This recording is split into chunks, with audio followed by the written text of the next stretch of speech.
Hello world. This video is brought to you by Operation Leakspin. This video will summarize the important points made from a leaked cable. The cable originates from the embassy in Nairobi, Kenya. You can view the cable for yourself by clicking the link in the description. Starting at paragraph 7 of the cable, you can already tell that this cable has significance because of the redacted names of either people, companies, or governments. Let us begin here. The paragraph speaks about a redacted entity being bribed by another for $5,000 monthly.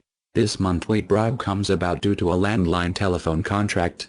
A certain redacted company was awarded the contract after some entity pressured someone into giving the company the contract. The interesting thing here is that the bribe is always paid in full while on visits to China. The bribe was used to pay medical bills. Starting at paragraph 10, there is mention of illegal hunting of wildlife in China importing substantial numbers of laborers. This significant increase in the Chinese labor force in Kenya prevented many Kenyan workers from benefiting. The Kenyan workers lost out on wages and knowledge of the infrastructure that was being built. The Chinese also made significantly low bids on infrastructure projects as to push local firms out of the way.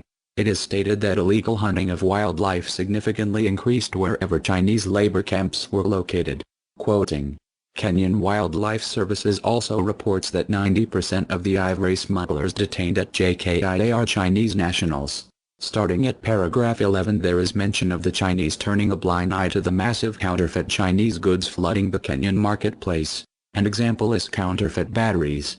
This is said to not only be hurting the Kenyans but also the United States market share in Kenya. The United States wants to collaborate on reform for Kenya with the Chinese, but the Chinese do not want to collaborate. It is said that Kenya's leadership is tempted to move towards siding with China in an effort to shield itself from Western, mainly the United States, reform.